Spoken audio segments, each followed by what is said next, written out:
9월 11일 월요일 상암동 클래스 시작합니다. 아침에는 기온이 20도 초반으로 좀 서늘하다 느껴질 정도였는데요. 한낮에는 10도가량 껑충 뜹니다. 오늘 낮 최고 기온이 서울과 대전은 30도, 대구가 31도까지 오르겠습니다.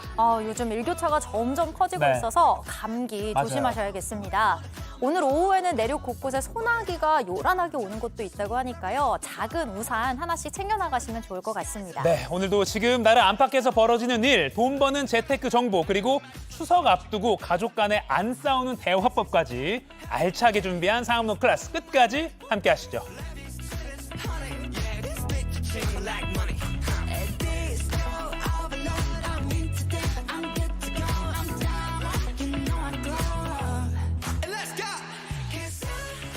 네, 생방송 상암동 클래스 유튜브 JTBC 뉴스 채널이나 네이버 뉴스 페이지에서도 실시간으로 함께 보실 수 있습니다. 소셜 이슈 이재승 기자, 김태인 기자 나왔습니다. 안녕하세요. 안녕하세요. 네, 안녕하세요. 안녕하세요. 네. 보고 싶었습니다. 휴가 다녀온 우리 하원 앵커. 네, 오늘 꼭 알아야 할 소식들 네. 늘 이대승 기자가 알기 쉽게 전해줘서 네네. 너무 잘 이렇게 따라가고 있었는데 네. 좀 근데 안 그립더라고요. 봤죠? 네. 네, 굉장히 지금 좀 빨리. 주저주저하면서 말씀하시는데 아무튼 무슨 뜻인지 알겠습니다. 네, 지금 빨리 들어야 돼요. 네. 오늘 첫 번째 이슈 뭔가요? 네, 오늘 첫 번째는요. 좀 안타까운 소식인데 천년고도 페어로입니다. 아, 예. 자, 북아프리카 모로코를 강타한 강진의 희생자가 2,100명을 넘어섰습니다. 120년 만에 강진이 덮치면서 세계 문화유산으로 지정된 메디나 유적도 피해를 입었습니다. 하늘에서 바라본 마을은 지진이 얼마나 강했는지 고스란히 보여줍니다. 무너진 건물 잔해와 돌무더기가 곳곳에 가득하고요. 네. 지진 진앙지에서 약 45km 떨어진 이 마을은 폐허로 변했습니다. 네, 지진이 일어난 게 현지 시간으로 8일 밤 11시 11분쯤입니다. 네. 잠을 자던 도중이라서 그야말로 속수무책으로 피해를 당한 경우가 많은데 구체적으로 지금 피해 상황이 어떻습니까? 네, 현재까지 피해 상황으로는 진앙이 취한 알하우즈주에서 1,300명 넘는 사망자가 발생해서 가장 피해가 컸고요. 예. 또 타루다트주에서 492명이 숨진 것으로 파악이 됐습니다. 중세 문화유적의 도시 마라케시에서도 17명이 희생됐습니다. 피해 지역이 산악 고지대에 위치해 있어서 구조 작업이 원활하지 않은 상황이라 살아남은 사람들도 그냥 건물 밖 공터에서 노숙을 하며 지내는 상황입니다. 예. 자, 이번 지진 역사 도시인 마라케시로부터 남서쪽으로 약 75km 떨어진 아트라스 산맥 부근에서 발생했습니다. 인접국가 알제리부터 지중해와 대서양을 건너 스페인, 포르투갈에서도 느낄 정도로 아주 강력한 지진이었습니다. 이 아프리카판과 유라시아판이 아트라스 산맥을 밀어올리는 힘이 이번 지진을 만들었다는 분석이 나옵니다. 네. 진앙과 가까운 아트라스 산맥 지역은 도로가 끊기거나 막혀서 접근조차 어려운 상황입니다. 네, 아무래도 해외에서도 많이 조명을 하다 보니까 네. 이 소식은 저도 잘 알고 있었는데 네. 지금 부상자도 2,000명을 넘어선 상황이고요. 네. 근데 이게 지금 현재까지 파악된 정도고 앞으로 피해 규모가 더 커질 거라는 우려가 지금 큽니다. 네, 그렇습니다. 이 모로코 내무부는 2천여 명이 다쳤고 이 가운데 1,400여 명이 중상이라고 밝혔습니다. 계속해서 수색 작업이 진행되고 있기 때문에 결국 희생자가 더 늘어날 것으로 보입니다. 이 밖에 세계문화유산으로 지정된 마라케시의 메디나 유적도 피해를 입었고요. 마라케시의 지붕이라 불리는 모스크 첨탑 이런 것도 여러 곳에 금이 간 상황입니다. 현재 이야기 들어보시죠. بالنسبه للمؤونه الاحوال سادتين حنا صابرين للجوع وصابرين للعطش ونطلبوا من الله ييسر الامور وتجزي الامور على خير ان شاء الله. 이게 지금 피해가 커지고 있어서 너무 걱정인데요. 네. 근데 우리 교민 피해는 현재까지 집계된 게 있을까요? 네, 현재까지 교민 등 우리 국민 피해는 없는 것으로 파악이 됐습니다. 모로코 거주 한인은 총 360명이고 지진이 발생한 마라케시 인근에는 10명이 거주하는 것으로 파악이 됐는데요. 현재까지 다치시거나 또 큰 피해를 입은 사람 없는 것으로 확인이 됐습니다. 또 현지 세계 지질공원 총회에 참석했던 우리 지자체 대표단 70여 명도 어제부터 귀국길에 올랐습니다. 네, 그 행사 때문에 많은 지질 관련 학자들도 우리나라에서도 많이 갔던데 네. 속속 귀국하고 있다는 소식도 들어오고 있습니다. 네. 아까 그리고 보니까 이렇게 밤 사이에 이렇게 일어난 일이고 그렇죠. 그래서 네. 이거 보십시오. 그냥 이렇게 흙으로 된 건물들이 워낙 많아서 이렇게 막 무너지는 모습도 그냥 볼 수가 있습니다. 120년 만에 강진이라고 하는데 이번 지진의 피해가 유독 커진 이유가 어떻게 좀 분석이 됩니까? 네, 앞서 그 말씀 주신 것처럼 네. 새벽에 일어났지 않습니까? 밤 늦게 벌어졌기 때문에 예측 불허였기 때문으로 보입니다. 네. 모로코 마라케시 부근에 강진이 온 거는 120년 만이라 대비는 제대로 되어 있지 않았고 또 피해를 입은 대다수 건물들도 내진 설계를 하지 않은 오래된 건물이었습니다. 네. 이 7개월 전에 튀르키예 대지진으로 네. 5만 명 넘는 희생자가 발생했었는데 네. 이번엔 모로코에서 강한 지진이 발생해서 지금 현재도 계속해서 규모가 커지고 있고요. 피해 규모가 커지고 있고 또 필살 구조 작전도 계속 네. 펼쳐지고 있습니다. 물론 앞으로 규모가 더 줄어들 거라는 보장은 없지만 그래도 추가 피해가 최대한 없기를 바라는 마음입니다. 네. 다음 이슈 전해주시죠. 네. 자, 다음은요. 밤바다 맨몸 돌진입니다. 자, 해경 구조대원이 맨몸으로 이 밤바다에 뛰어들어 물에 빠진 여성을 구했습니다. 네. 자, 구조정에 접근이 어려운 곳이었는데 생명을 구한 건 순간의 판단력 덕분이었습니다. 이 캄캄한 밤바다에 조명을 비추자 구조용 빨간 튜브 주변으로 사람 얼굴이 보입니다. 네네. 자, 가까스로 갯바에 다다른 두 사람을 구조대원들이 끄집어 올립니다. 자, 구조대원이 왕복 400m 거리를 수영해서 물에 빠진 50대 여성을 구조한 상황입니다. 짠 잡아주세요. 네, 지금 뭐 너울성 파도와 조류를 뚫고 여성을 구한 건 울산 해경 소속 박철수 경사인데요. 네. 당시 속옷 차림으로 밤바다에 뛰어들었습니다. 배를 기다릴 여유도 구조대원용 슈트를 입을 시간도 없다고 봤습니다. 당시 상황 들어보시죠. 처음엔 한 100에서 150m 정도에 계셨거든요. 꼭 이렇게 막 들어가려고 하려고 하는데 또 더 멀어지셨다고요. 이게 너무 급박하다 보니까. 그러니까 눈앞에 보이는데 이제 물에 뛰어들려고 다시 보니까 더 멀어지고 정말 물살이 셌다는 걸 알 수 있습니다. 네. 그러니까 칠흑 같은 지금 보시면 물살, 네. 어둠 속의 밤바다를 수영하는 게 쉽지가 않았을 텐데 아까 계속 사진이 나왔지만 이 박철수 경사가 보트로 사고 지점까지 출동한 게 아니라 육지 쪽으로 가서 거기서 물속에 뛰어든 거라면서요? 네, 그렇습니다. 신고가 접수되자 다른 대원들 구조정이 현장에 출동을 일단 했습니다. 예. 그런데 이제 수심이 구조정이 접근할 만큼의 그런 깊이가 되지 않아서 아하. 접근이 어려웠습니다. 바다로 못 간 상황이었군요. 그렇습니다. 네네. 자, 이때 해경 박철수 경사는 육지 쪽에서 차를 몰고 해안가로 접근하고 있었는데요. 순간적으로 기지를 발휘했습니다. 육지 쪽에서 곧바로 밤바다로 뛰어들었는데 예. 자, 배를 기다릴 여유도 구조대원용 슈트를 입을 시간도 없다고 아하. 봤습니다. 결국 맨몸으로 바다로 뛰어들었고 왕복 400m를 헤엄쳐서 여성을 구했습니다. 와, 맨몸으로 그것도 왕복 400m를 수영을 해서 구조하셨다는 게 정말 대단합니다. 야. 진짜 이건 이거는 박수를 박수를 쳐야 좀 뭐, 예. 드려야 될 지금 것 저렇게 같아요. 생존자를 구조에 올리는 저 부둣가 물살만 봐도 엄청나다는 걸 알 수 있거든요. 네. 맞습니다. 이 초등학교 시절에 수영 선수 경험이 있고 또 해군 네. 해난 구조대 경험이 있다고 하더라고요. 네. 근데 구조도 중에 사실 부상을 입기도 했는데 그것도 알아채지 못할 정도로 긴박한 상황이었더라고요. 네, 그렇습니다. 자, 갯바위를 나오다가 다리와 팔 일부가 찢기고 또 워낙 급박하게 수영을 했기 때문에 근육 경련과 탈진으로 입원 치료까지 받았습니다. 하지만 이 구조를 포기할 수는 없었다라는 얘기를 들었는데 들어보시죠. 네. 아, 내가 잘못되지면 어떡하지? 이 생각보다는 어떻게든 데리고 가자고 생각에. 네. 야, 울산 해경 박철수 경사님입니다. 이분이 네. 2019년에 울산에서 그 연포부두 선박 폭발 사고 때도 마지막까지 구조 활동을 펼쳐서 대통령 표창을 받기도 했다는데요. 정말 네. 이런 분이 우리 삶의 영웅이 아닐까라는 그런 생각도 들고 아까 다치신 상처도 빨리 낫기를 바랍니다. 네. 훈훈한 소식이었고요. 다음 이슈로 넘어가죠. 네. 다음은요. 집안 가득 필로폰입니다. 경찰이 620억 원 상당의 필로폰을 압수했습니다. 62만 명이 동시에 투약할 수 있는 엄청난 양인데 어떻게 들여왔을까요? 자, 우선 집안 냉장고와 벽 사이를 보면 운동용 보충제로 보이는 통이 있습니다. 예. 자, 그리고 또 냉장고 위쪽으로도 통이 보이는데요. 자, 경찰이 열어보니 보충제가 아니라 마약, 필로폰이 가득 들어있었습니다. 자, 그리고 다른 일당의 집에선 은박지로 싼 필로폰 수백 개와 5만 원권 뭉치가 나왔습니다. 이렇게 압수한 필로폰은 18.7kg에 달합니다. 이 마약들은 중국과 캄보디아 그리고 나이지리아에서 흘러들어온 걸로 파악됐습니다. 약간 62만 명이 동시 투약할 수 있는 양이라고 했는데 네. 이렇게 많은 걸 도대체 어떻게 들여온 건가요? 네, 결국 앞서 말씀드린 그 세 개 나라에서 네. 흘러들어왔는데 역할을 나눴습니다. 세 개 나라의 총책들이 서로 역할을 나눴는데 나이지리아 총책이 지난 3월 운동용 보충제로 유정한 마약을 부산으로 보냈습니다. 네. 자, 국내 조직원은 이 마약을 여러 지역의 판매책에게 전달을 했습니다. 세 개 나라에서 활동하는 총책 3명은 모두 국내에서 마약 범죄에 관여했던 걸로 드러났습니다. 보니까 마약 거래하면서 쌓은 인연으로 한국 마약 판매를 공모했다고 하던데 그럼 국내에서는 거래는 어떻게 이어진 거예요? 자, 영상을 한번 준비를 했는데요. 네. 자, 회색 옷을 입은 남성이 뒤따라오던 또 다른 남성에게 차량 조수석을 잠깐 열어봤던 모습 보이고요. 네. 가방 메고 뒤따라오던 남성은 잠시 다시 내려놨던 가방을 집어들고 또 자리를 뜨는 모습을 봤습니다.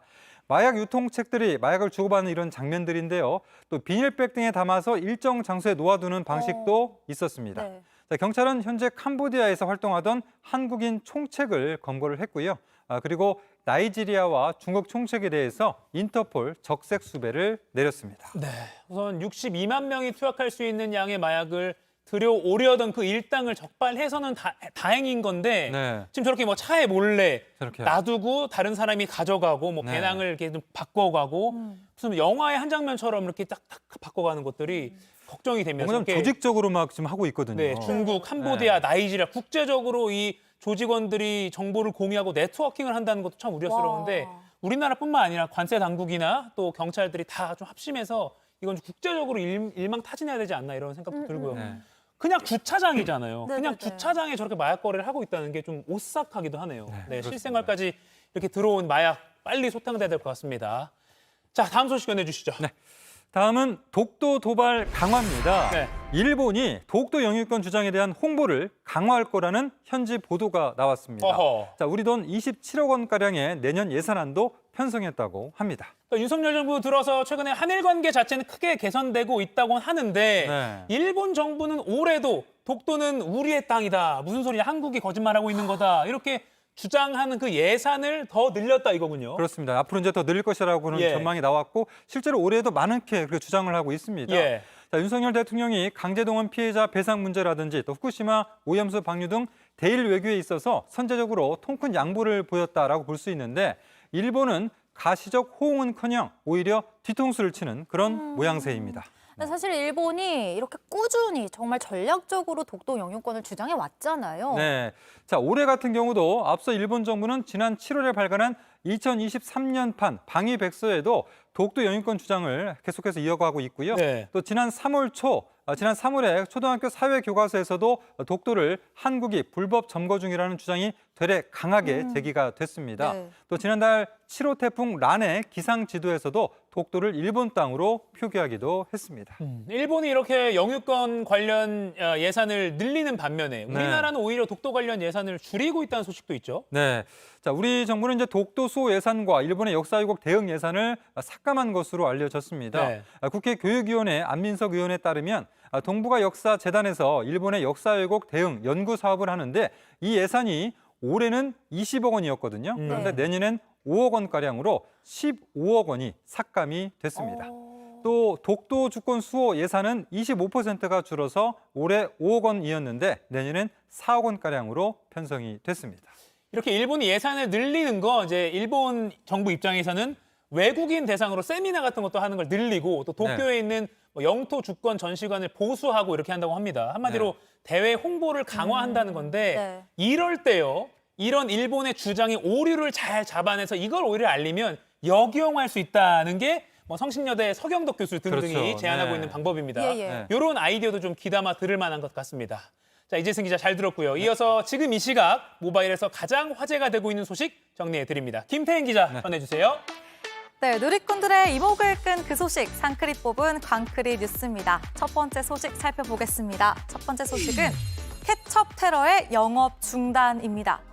대전의 한 김밥 가게 앞에 붉은색 케첩이 뿌려져 있습니다. 또 가게 유리창을 보면 포스트잇이 덕지덕지 붙어 있는데요. 쪽지에는 사람들의 분노가 담긴 글들이 적혀 있습니다.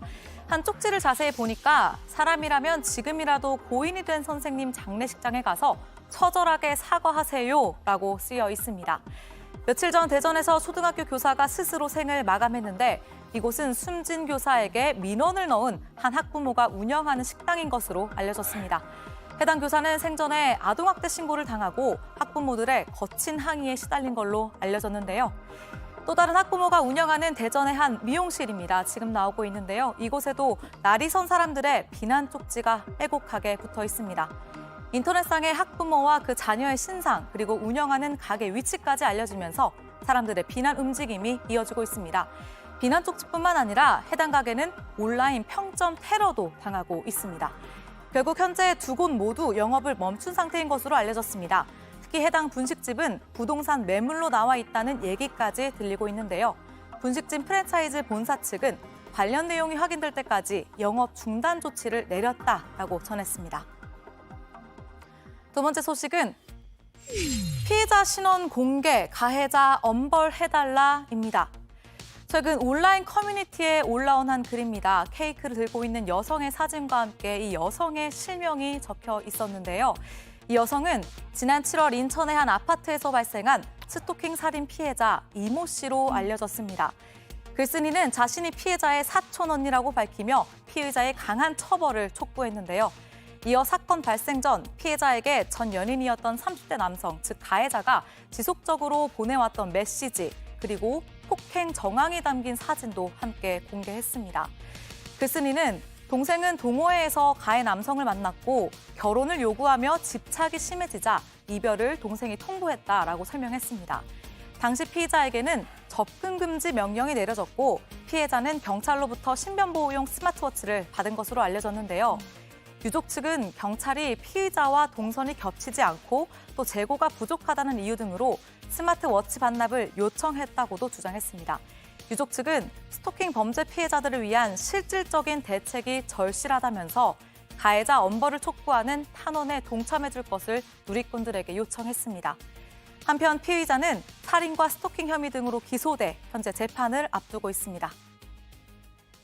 네, 마지막 소식은 술 취한 운전자 경찰서에 주차입니다. 영상이 있는데요. 함께 보시죠. 네, 갑자기 차량 한 대가 경적을 울리면서 지나가고 있습니다. 지나가는 시민들도 깜짝 놀라고요. 이 경적 소리를 들은 경찰도 놀라서 무슨 일인가 하고 나와봅니다. 잠시 후에 이 차량 안쪽으로 들어오는데요. 비어있는 자리를 발견하고는 그대로 주차를 합니다. 근데 뭔가 이상해요. 차에서 내린 운전자가 한번 보니까 걸음걸이가 심상치 않습니다. 비틀비틀 거리면서 거리 쪽으로 나서는 모습인데요. 이 모습을 지켜보고 말을 건 사람이 있었습니다. 그 사람은 바로 다름 아닌 경찰관이었습니다. 이 남성에게 경찰관이 가까이 다가가더니 무슨 문제 있냐? 여기는 어떻게 온 거냐라고 묻는데요. 그러자 운전자 당황한 기색을 감추지 못합니다. 네, 맞습니다. 이 운전자가 주차한 곳은 평범한 공영 주차장이 아닌 지구대 주차장이었습니다. 술에 취해 일반 주차장인 줄 알고 들어온 거였는데요. 앞서서 경적까지 울리면서 경찰도 불러낸 셈이었습니다. 수상한 걸음걸이에 진동하는 술 냄새까지 경찰관들은 즉시 음주 측정을 했습니다. 음주 측정 결과 혈중 알코올 농도는 면허 취소 수준, 만취 상태였습니다. 결국 이 남성 도로교통법상 음주운전 혐의로 경찰에 붙잡혔습니다. 누리꾼들은 경찰들 고생하지 말라고 알아서 지구대로 찾아갔네. 얼마나 취했으면 지구대 가서 주차를 하냐 등의 반응을 보였습니다. 오늘 준비한 소식은 여기까지입니다. 광크리 뉴스는 여러분들의 사연을 기다립니다. 누리꾼들의 다양한 관심사를 전하고 있으니까요. 아래 나가고 있는 메일 주소와 전화번호로 여러분들의 제보와 사연 부탁드리겠습니다. 그럼 지금까지 상크리 뽑은 광크리 뉴스였습니다.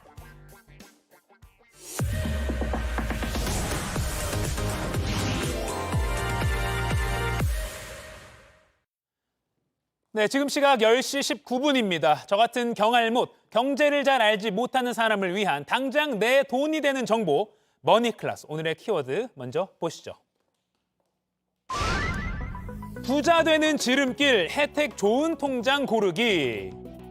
이 똑같은 돈이 들어와도요. 누구는 착실하게 자산을 불려나가는 반면에 제자리 걸음만 하거나 오히려 돈이 줄줄 새는 분들도 있습니다.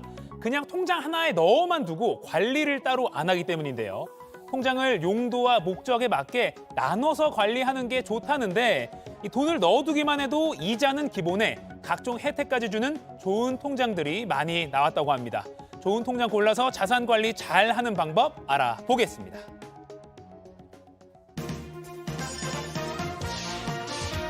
부자 되는 개념 쏙쏙 알려주는 손희의 금융 크리에이터와 얘기 나눠보겠습니다. 안녕하세요. 안녕하세요. 그 재테크의 기본 중 하나가 이제 통장을 나눠서 관리하라 요거라는 거는 저도 어렴풋이 알고 있는데 어떻게 좀 관리하면 좋을까요? 네, 목적에 따라서 예산을 나누고 이거에 맞게 통장을 구분해서 쓰는 사람, 그리고 한 통장으로 구분 없이 쓰는 사람, 이 두 사람의 네. 부의 차이는 시간이 가면 갈수록 격차가 벌어질 수밖에 없습니다. 예. 후자 쪽에 네, 속하시나 저기 봐요. 하나에 때려 넣습니다. 네네. 그렇다 보니까 통장 쪼개기가 정말 중요합니다. 네. 이 통장 쪼개기는 보통 월급이 들어오는 급여 통장, 그리고 생활비 통장, 비상금 통장, 저축 통장 이렇게 4개로 나누어서 쓰는 걸 얘기를 하는데요. 통장 쪼개기를 하게 되면 결국은 단기, 중기, 장기, 자금 계획도 함께 우리가 세워서 체계적으로 자금 관리가 가능하다 보니까 예. 이제 세워나가는 돈도 확실하게 잡을 수 있는 그런 재테크 방법이라고 생각하시면 되겠습니다. 네. 급여, 생활비, 저축, 비상금 요 정도로 쪼개면 된다. 네. 자, 그럼 통장 쪼개기 어떻게 하면 좋을지 좀 구체적으로 설명 좀 해주시죠. 네, 4개로 방금 쪼개져 있었는데요. 네네. 급여 통장은 정말 급여가 들어오고 받는 용도로까지만 사용하는 게 사실은 이상적입니다. 네, 그리고 나서는 생활비, 저축, 비상금 통장 이렇게 나누고 나서 영원히 되는 게 네네. 좋은 그림인 거고요. 생활비 통장은 매달 쓰는 고정 지출 그리고 변동 지출을 나누어서 관리를 하는 게 좋아요. 네. 이제 가계부를 쓰시면서 최근 3개월간에 내가 평균적으로 지출한 금액이 있을 거잖아요. 이 금액에 맞게 생활비 통장에 분배를 하고요. 그 다음 저축 통장. 저축 통장에는 매달 정기 적금을 활용하셔가지고 고정적인 저축을 하시면서요. 네. 저축을 하는 것 외에 생활비를 예를 들어 이번 달에 좀 절약을 해서 썼다면 여력되는 돈이 있을 거잖아요. 그런 돈은 자유적금을 따로 하나 만들어서 수시로 저축을 하시는 게 또 가장 좋은 그림이라고 볼 수 있겠습니다. 그리고 마지막으로 비상금 통장. 우리가 급여를 받을 때 정기적인 기본급도 있지만 상여금이나 보너스 같이 비정기적인 급여도 받잖아요. 네, 이런 것들은 비상금 통장에 넣어두었다가 예를 들어 병원비나 축의금 등 우리가 예상하지 못한 자금 지출이 있을 때에는 이 비상금 통장에서 꺼내어서 활용을 하시면 되겠습니다. 네, 보통은 본인 급여의 한 달치 정도, 많게는 3개월치 정도를 비상금 통장에 넣어두고 활용하는 게 좋습니다. 비상금 통장. 네.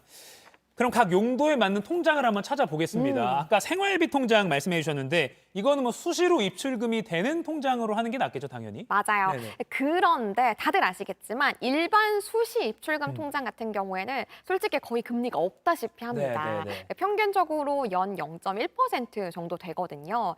그런데 좀 주목을 할 만한 게 요즘에 은행들이 고객들을 좀 유치하기 위해서 네. 일반 입출금 통장인데도 굉장히 금리도 이게 쏠쏠하게 제공을 하는 그런 상품들이 있습니다. 예. 대표적으로 K뱅크의 생활통장을 예시로 한번 들어볼 수 있을 것 같은데요. 이 생활통장은 연 300만 원까지는 연 3%의 금리를 제공을 하고요. 그러니까 쉽게 얘기해서 그냥 정말 입출금 통장이라서 생활비를 넣었다 뺐다 자유롭게 활용할 수 있는 건데 정말 정기예금 수준으로 금리를 제공하다 보니까 쏠쏠하게 금리 혜택 챙길 수 있는 통장이더라고요. 네. 그리고 금리 혜택, 그러니까 생활비를 지출하는 것 외에도 부가적인 혜택도 이 통장은 지급을 하고 있습니다. 어떤 게 있나요? 예를 들어서 월 평균 300만 원의 잔고를 유지를 하면 요즘 또 쿠팡 많이들 이용을 네네. 하시잖아요. 쿠팡 와우 멤버십도 무료로 이용을 할 수가 있고요. 또 1, 2주에 한 번씩은 배달 앱이나 뭐 주유나 그러니까 생활이랑 관련된 것들을 사용할 수 있도록 생활 쿠폰도 지급을 합니다. 네. 그리고 이 외에도 사실 요즘 물가 우리 진짜 얘기 많이 하잖아요. 이 밥상 물가, 그러니까 장 볼 때 활용할 수 있도록 오늘의 밥상 물가라고 정보까지 또 제공을 하다 보니까 생활비 지출하기 전에 이런 정보들 한 번씩 확인을 해보고 좀 더 똑똑하게 지출을 할 수가 있는 거죠. 어허. 그리고 참고로 이 K뱅크의 생활통장 같은 경우에는 지금 현재 이 생활통장을 통해서 K뱅크 최초로 가입을 하게 되신다면 주유랑 마트에서 사용할 수 있도록 10,000원 캐시백을 또 해주고 있다고 합니다. 그래서 관심 있으신 분들은 이거 참고하셔가지고 가입하셔도 좋을 것 같고요. 아무래도 300만 원까지는 연 3%면 진짜 좀 무시할 수 괜찮네요. 없는 꽤나 네네. 쏠쏠한 금리잖아요. 그렇다 보니까 만약에 나는 급여 통장에서 생활비 통장으로 옮기는 거 하나라도 좀 절차를 줄이고 싶다라고 하신다면 이 통장으로 급여를 받으셔가지고 그러니까 생활비만큼 남겨두고 저축이랑 비상금 통장에 옮기고 이렇게 3개로 활용하시는 것도 꽤나 괜찮습니다. 괜찮을 것 같더라고요. 네. 혹시 다른 통장들도 관심 있으시다면 은행연합회 홈페이지에서 비교도 가능하시니까 참고해 주시면 감사하겠습니다. 네, 비교까지 가능하다. 네. 그리고 앞서 말씀해 주신 게 K뱅크의 생활통장, 이름도 그냥 생활통장이에요. 맞아요. 수시 입출금식 통장은 사실은 거의 이자가 없다고 생각하는 없죠. 게 맞는데 네. 300만 원까지, 연 300만 원까지는 연 3% 금리를 준다. 네. 이거 괜찮네요. 맞아요. 알겠습니다. 근데 이제 생활비 지출도 아까도 구분해 주셨지만 정기적으로 나가는 거, 그다음에 뭐 수시로 어느 달은 안 나가고 어느 달은 나가고 이렇게 좀 변동이 큰 것. 이 두 개를 이것도 나눠서 통장을 관리하는 게 좋나요? 맞아요. 고정 지출용 통장 그리고 변동 지출용 통장 이렇게 두 개를 나누어 가지고 활용하면 좋다라는 얘기인 건데요. 네, 네. 고정 지출 통장에는 우리가 그렇죠. 정말 매달 고정으로 나가는 예를 들어 월세나 대출 이자나 관리비 이런 것들은 자동 이체를 걸어두고 그 금액만큼만 남겨두고요. 그리고 변동 지출이 나가는 생활비 통장에는 그냥 정말 문화비라든지 식비라든지 유동적으로 나가는 그런 지출 내역들이 있잖아요. 이 통장에는 체크카드나 신용카드, 그러니까 카드를 걸어두고 자유롭게 활용을 하도록 하시면 될 것 같고요.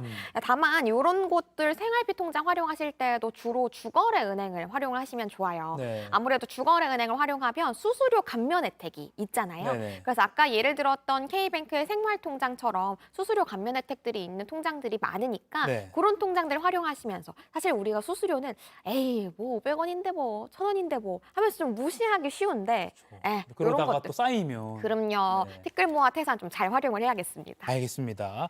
그럼 비상금을 넣어둔 통장은 어떤 게 좀 좋을까요? 네, 추천해 주시죠. 비상금 통장은 사실 제가 아까 이제 급여의 한 달치 정도, 네. 많게는 3개월치 정도라고 했기 때문에 뭐 예를 들어 200 기준으로만 해도 최대 600이 들어가면 적지 않은 자금이 비축되는 통장이잖아요. 네, 그렇다 보니까 일반 입출금 통장을 활용하기에는 조금 아쉽습니다. 조금 더 불릴 수 있을 것 같아요. 맞아요. 네네네. 그렇다고 해서 불려볼까라고 해가지고 투자성의 상품을 활용하다 보면은 손실의 가능성이 있다 보니까 네. 이것도 좀 적합하지 않다라고 볼 수 있어요.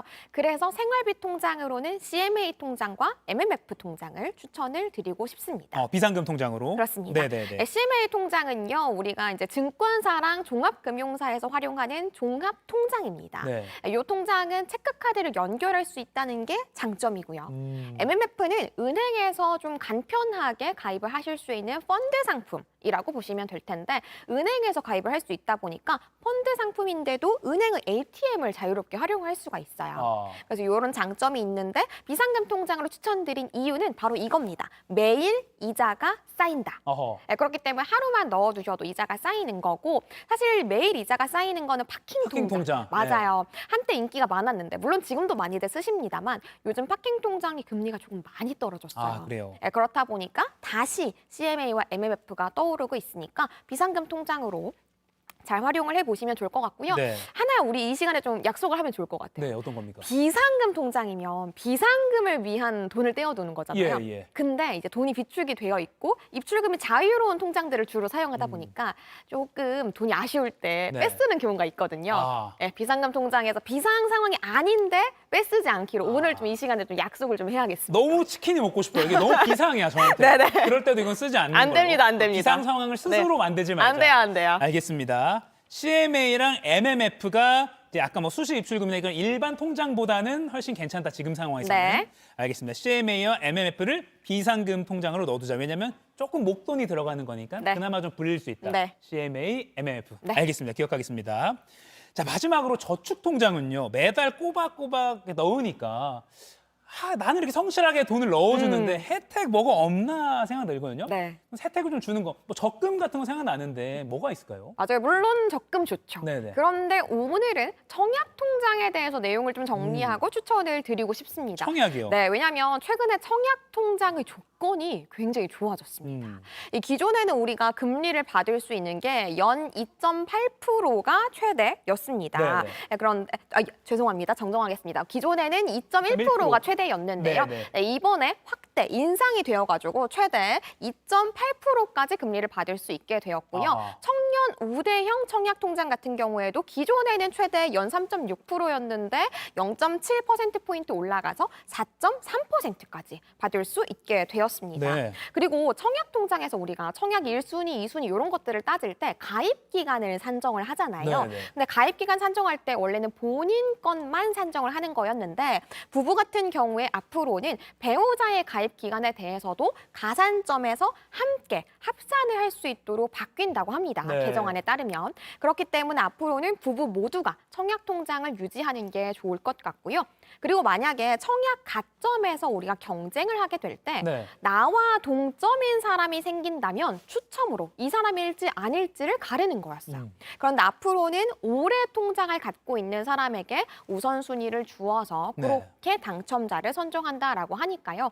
최근에 요즘 아마 고민을 많이 하셨을 것 같습니다. 요거 적금보다 이자가 별로인 것 같은데 차라리 적금이 낫지 않을까라고 이제 깨는 해지하시는 분들이 꽤 많으셨는데요. 네. 이게 사실 우리가 적금보다 이자가 낮더라도 청약 자체를 우리가 왜 가입했는지를 조금 떠올려 보시면서 쉽게 해지하진 않고 좀 유지하시는 걸 추천을 드리겠습니다. 네, 뭐 그 뉴홈 공공 분양 같은 것도 있으니까 네, 청약 9월에. 통장이 있으면 노려볼만 한 거죠. 맞습니다. 알겠습니다. 적금과 함께 청약 통장에도 저축을 좀 고려해봐라 네. 이런 조언으로 정리하겠습니다. 마지막으로 저도 머니클래스 진행하며 작년에는 네. 적금 금리 괜찮다. 일단 통장에 넣어두세요. 요 추천을 많이 들었던 것 같아요. 근데 이제 이게 슬슬 만기가 돌아오거든요. 예적금이. 그럼 이거를 깨는 게 좋을까요? 아니면 다시 예치하는 게 좋을까요? 요거 조언을 좀 해주시죠.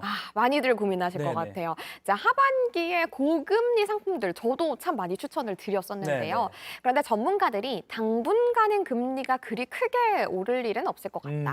대부분 이렇게 보고 있습니다. 그 말인즉슨 작년 하반기에 나왔던 특판 상품들보다 크게 금리가 높은 상품이 나올 일은 없을 것 같다. 이렇게 아하. 해석을 또 할 수가 있거든요. 예, 예. 네, 그래서 재예치 괜찮은 방법이고요. 다만 최근에 고객들을 또 유치하기 위해서 제2금융권, 그러니까 새마을금고나 신협 등에서 특판 상품들을 다시 좀 힘주어서 내놓고 있거든요. 네. 이런 상품들도 같이 한번 비교를 해보시면서 결정하시는 걸 추천드립니다. 당분간은 금리가 크게 오를 가능성이 많지 않기 때문에 재예치도 괜찮다. 네. 알겠습니다.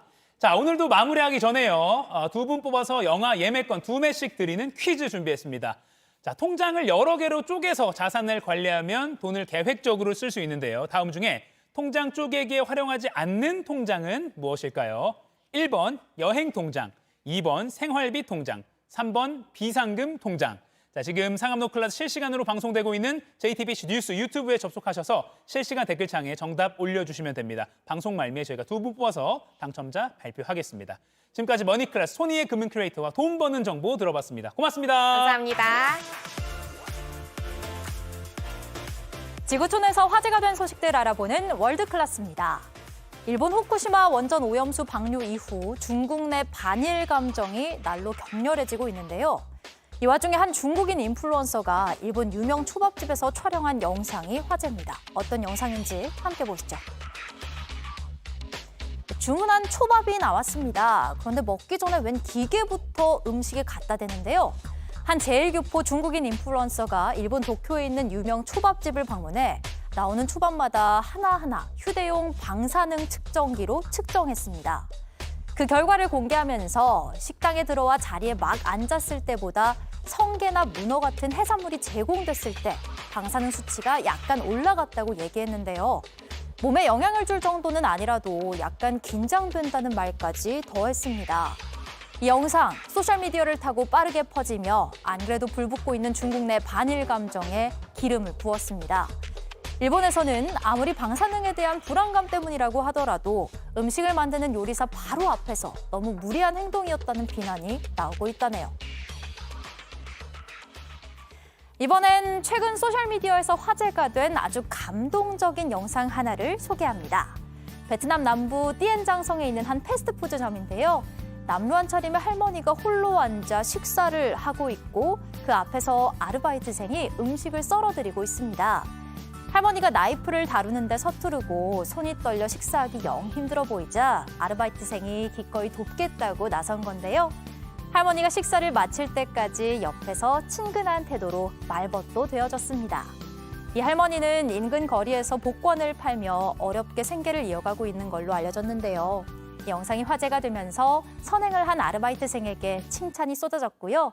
일부 사람들은 직접 할머니를 찾아가 복권을 사며 응원의 마음을 전하기도 했다네요. 이런 걸 보면 세상은 아직 살만한 것 같죠? 힘차게 달려야 할 월요일이 돌아왔습니다. 하지만 회사 가기 싫어, 일하기 싫어, 가만히 누워만 있어도 돈이 들어온다면 얼마나 좋을까요? 자, 여기선 가능합니다. 유럽에 있는 나라 몬테네그로로 가볼까요? 정말 다들 누워있네요. 빈둥빈둥, 뒹굴뒹굴. 눈은 뜨고 있는데 자리를 털고 일어나는 사람이 하나도 없습니다. 사람들이 마치 바닥과 한 몸이라도 된 듯한 이 현장. 몬테네그로 북부의 한 휴양지에서 열린 게으름 대회 현장입니다. 침대에 누운 상태로 가장 오랜 시간을 버티는 사람에게 상금을 준다는데요. 오두막 안에서 먹고 자고 휴대전화와 노트북을 확인하는 등 할 수 있는 모든 행동을 누워서 하는 게 유일한 규칙입니다. 만약 서 있거나 앉아 있으면 규칙을 위반한 걸로 간주해 바로 실격 처리가 되는데요. 화장실은 8시간마다 10분씩 갈 수 있고요. 여기서 우승하면 우리 돈으로 약 143만 원의 상금을 받게 됩니다. 벌써 20일 넘게 이어지고 있는 올해 대회엔 총 21명이 참가했고요. 그중 현재 7명이 남아있는데요. 117시간이라는 지난해 기록을 깨고 경쟁을 이어가고 있는 이들. 과연 올해 세계 최고의 게으름뱅이는 누가 될까요? 결과가 궁금하죠? 지금까지 월드클래스였고요. 계속해서 상클 라이프가 이어집니다. 오랜만에 느껴보는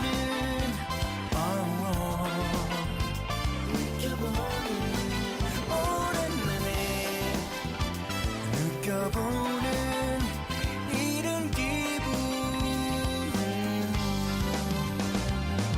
내게 들려오는 흐뭇한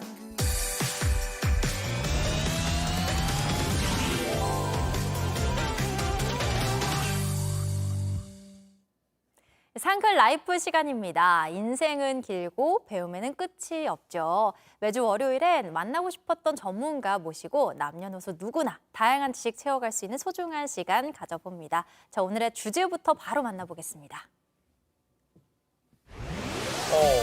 다가오는 추석, 싸우지 않는 가족 대화의 기술. 자, 추석 연휴가 3주도 채 안 남았습니다. 근데 명절하면 뭐 오랜만에 가족들과 친척들 얼굴 보고 뭐 반갑기도 하지만 사실 얘기 나누다 보면 무심코 툭 던진 말에 마음 상하고 다툴 일도 생깁니다. 그리고 심지어 뉴스 같은 거 보면 범죄까지 일어나기도 해요. 근데 이런 가족관계에 대한 고민거리와 갈등 어떻게 풀어야 할지 가족관계 기술 알려주실 분 오늘 그래서 모셨습니다. 힘들어하는 가족들의 징검다리가 되어주는 심리상담가 박상미 한양대 대학원 교수님 모셨습니다. 안녕하세요. 안녕하세요, 교수님. 반갑습니다. 아니, 이게 정말 되게 이런 데에도 기술이 있어 싶을 수 있는데 그쵸. 곰곰이 생각해보면 가족 관계야말로 기술이 꼭 필요한 부분인 것 같더라고요. 그러네요. 네네. 특히 가족 관계 안 좋은 분들 명절 앞두고 지금 긴장부터 스트레스. 하고 계실 수 있는데 네네. 교수님이 평소에 가족 때문에 고민인 분들을 정말 많이 만나신다고 하거든요. 오늘 잘 들으시면 좋을 것 같아요. 네. 교수님 이제 많은 분들을 만나시잖아요. 보통 어떤 고민을 가장 많이 이야기하세요? 이게 원래 가까운 사이에서 상처를 가장 많이 주고받을 수밖에 없습니다. 그래서 우리가 가까우면 서로의 마음도 더 잘 읽을 것 같고 그리고 서로의 욕구를 잘 알 것 같지만 사람은 말하지 않으면 상대의 마음을 모릅니다. 네. 그런데 우리 부모님들 상담해 보면 자녀들한테 안 섭섭한 분들이 없으세요. 근데 모든 부모님들이 똑같은 말을 하세요. 그걸 꼭 말로 해야 하나요? 말 안 해도 알아줘야 되는 거 아닌가요? 이런 기대감이 섭섭함이 되고 상처가 되고 그리고 그게 화로 쌓여 있다가 이제 가족이 다 모여서 대화하다 보면 폭발하는 거죠. 그러다 보니까 명절이나 이런 특정한 날, 가족이 많이 모인 날 우리가 많이 싸우게 되는 것 같아요. 벌써 하나 배웠어요. 아이, 우리 아내는 말 안 해도 알아. 우리 엄마는 말 안 해도 알 거야. 네. 그게 아니라 말해야 알지라고 지금 맞습니다. 바로 교수님이 네. 말해야 아는 겁니다라고 네. 초장부터 지금 큰 네. 가르침을 주셨습니다. 네, 그래서 내 마음을 말 안 해도 알아주는 사람은 세상에 딱 한 명밖에 없습니다. 나 외에는 네, 사실은 가족도 타인이거든요. 맞아요. 그런데 우리는 가족을 나라고 생각하니까 텔레파시로 독심술로 내 마음을 다 알 거야. 이렇게 기대했다가 섭섭하고 상처받고 오히려 관계가 멀어지지요. 특히 이제 부부는 뭐 이신전심이다 그래서 뭐 말해도 내 취향도 다 알 거야 하는데 어떻게 보면 가족의 시작이 부부인데 그 부부 싸움도 많이 하게 되잖아요. 그래서 지금 바로 저희가 준비를 했는데 잘 싸우고 잘 화해하는 게 정말 중요하다고 해서 저희가 4가지로 그래픽으로 좀 정리를 해봤어요. 선생님께서 오늘 노하우를 바로 알려주신다고 합니다. 첫 번째부터 한번 볼까요? 잘 싸우고 잘 화해하는 방법, 부부간의 대화의 기술. 첫 번째가 삼생일말을 지키자입니다. 이건 뭐 사자성어인가요? 뭔가요? 삼생일만. 삼생 3번 생각하고 일말 한 번 말하자. 아. 네. 생각해보니까 그렇게 어려운 건 아니네요. 삼생 3번 생각하고 일말 한 번 말하자. 이건 어떤? 네. 우리가 사실 가까운 관계 또 집이라는 좁은 공간으로 네. 들어오면 긴장이 풀려요. 밖에서는 타인들에게 말할 때 우리는 정말 여러 번 생각하고 나의 이미지와 또 내가 이 말을 뱉었을 때 일어나게 될 일, 이런 것들을 계산할 줄 알아요. 네네네. 근데 집에서는요, 내가 화났는데 뭔 말을 못해? 이런 말들 하잖아요. 그런데 제가 이혼하는 부부들 상담해 보면 엄청난 큰 사건으로 이혼하는 부부는 잘 없습니다. 평소에 화가 났을 때 상대방이 나의 가장 아픈 부분을 찔러요. 네. 근데 그게 쌓이고 쌓이면 정말 이혼으로 가게 되는 지름길이 되는 거죠. 그래서 우리가 아무리 화가 나도 절대로 욕을 해서는 안 되고요. 네네. 그리고 또 상대 배우자의 가족에 대한 언급을 하면 안 됩니다. 네. 당신 아버지 닮아서. 당신 어머니랑 똑같네.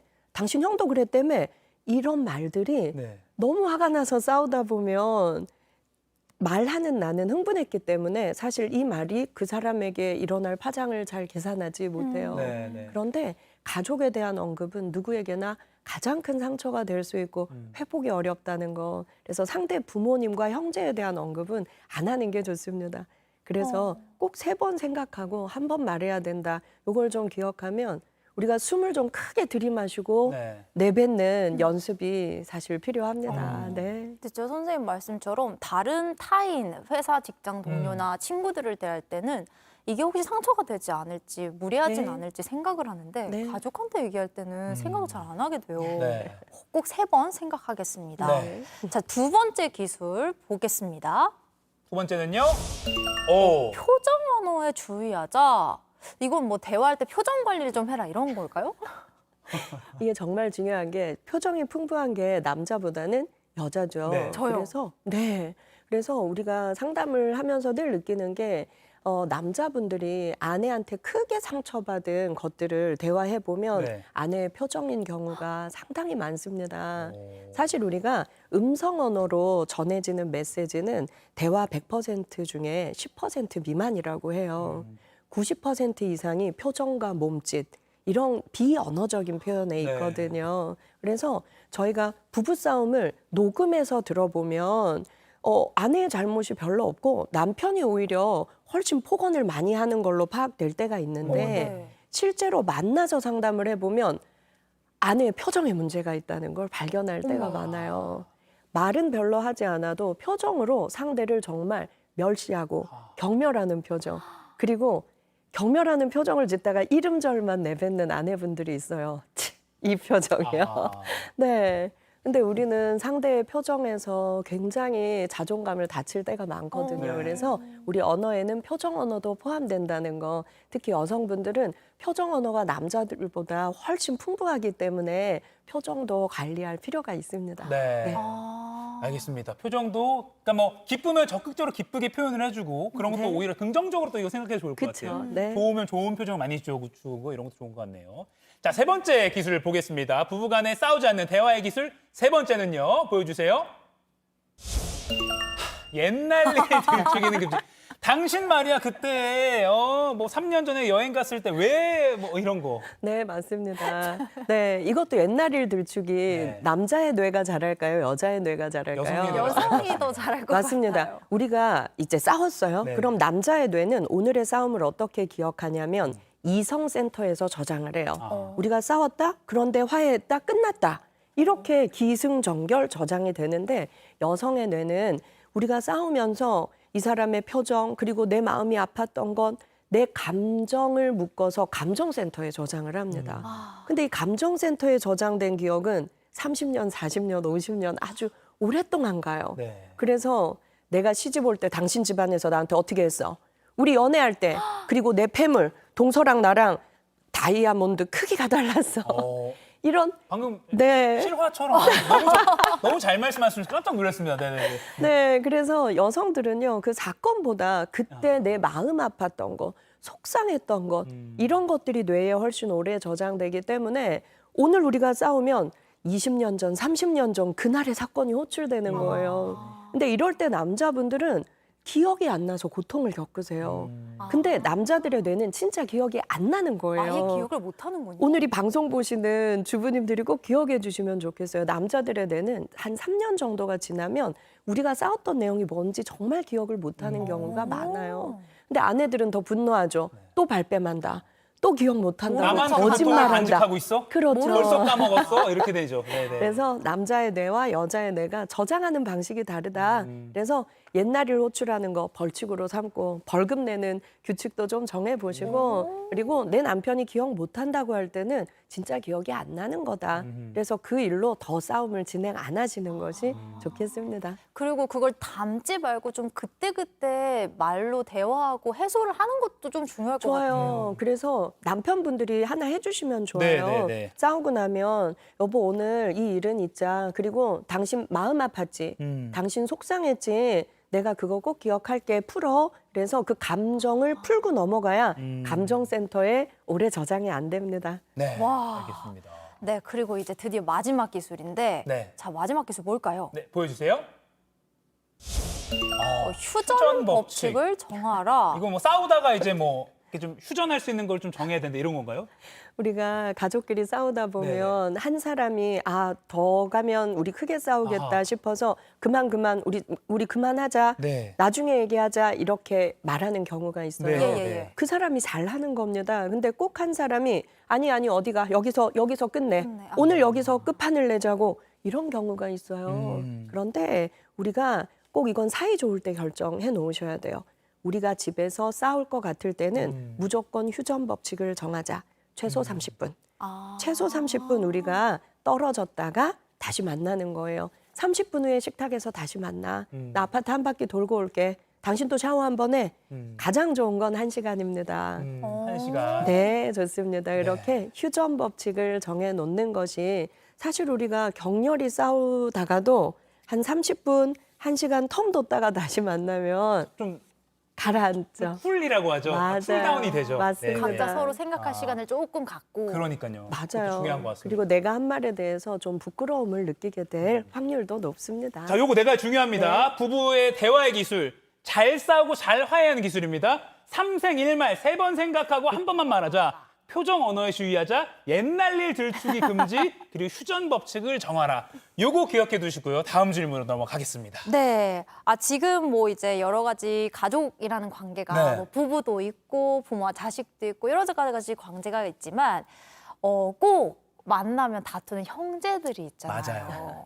오랜만에 봐가지고 이제 막 출가했다가 그쵸. 뭐 자식들에 대한 비교에서부터 네. 여러 가지 원인이 있죠. 네. 근데 형제들이 이제 싸울 때 또 중간에 끼어 있는 부모님이나 다른 네. 뭐 막내나 이런 사람들이 있을 수 있어요. 그런 분들은 또 곤란하거든요. 근데 좀 중재를 할 수 있는 기술이 있을까요? 중재의 기술도 중요한 것 같아요. 누군가 싸움을 잘 중재를 해야 중재하는. 하니까. 맞습니다. 사실 우리가 모든 형제가 사이좋게 지내면 좋겠지만 사실 형제야말로 가장 라이벌 관계에 있어요. 나이도 비슷하고 그리고 어려서부터 부모님 사랑 더 받기 위해서 엄청난 경쟁을 하면서 우리는 자라왔거든요. 그렇죠. 그래서 형제 간의 갈등이 있는 건 당연한 거다. 근데 부모님들은 내 자식들끼리 싸우면 너무 긴장하세요. 이 싸움을 빨리 끝내줘야겠다는 생각 때문에 자꾸 누군가의 편을 들고 누구한테 사과하라 그러고 이런 경우가 있어요. 근데 그러면 오히려 형제 관계를 악화시킵니다. 그래서 부모님이 그럴 때는요 조금 물러나시는 게 좋아요. 아하. 그냥 그리고 알아서 네. 해결하게요? 따로 불러서 네가 더 이해심이 많잖니. 그러니까 네가 이해해.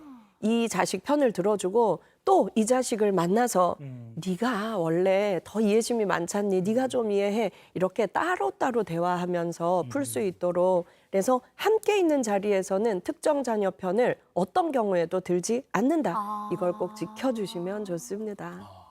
근데 이렇게 싸우더라도 명절에 이렇게 모여서 뭐 이렇게 명절에는 모여야지 맛있는 음식도 나누고 그게 명절이야라고 하는 경우가 있지만 그게 뭐 전통이지만 네. 사실 요즘에는 아예 모이려고 안 하는 가족들도 네. 많이 있더라고요. 네. 우리 평소에 많이 모이기도 하고 뭐 영상 네. 통화도 많이 하니까. 맞습니다. 특히 젊은 세대 입장에서는 명절 아니어도 다 보니까 굳이 뭐 추석이라고 만나야 돼? 라는 경향이 좀 짙어지고 있는 것 같아요. 오히려 네. 막 친구들이랑 만나려고 하고 이러는 맞아요. 친구들도 많을 것 같아요. 여행 가고. 맞아요. 네네네. 그래서 우리도 코로나 이후에 정말 많이 분위기가 바뀌어서 부모님들이 먼저 제안을 하시는 것도 좋을 것 같아요. 아. 최근에 20, 30대들한테 설문을 했더니 네. 부모님이 먼저 명절에 꼭 안 와도 된다, 너네 쉬어라 라고 말해주시면 네. 너무 고맙고 미안해서 더 가야 될 것 같다 라고 답한 젊은이들이 훨씬 많았습니다. 네. 네. 근데 이런 이유도 있어요. 저희가 준비한 무슨 메뉴판이 하나 있는데 요거 한번 보여주세요.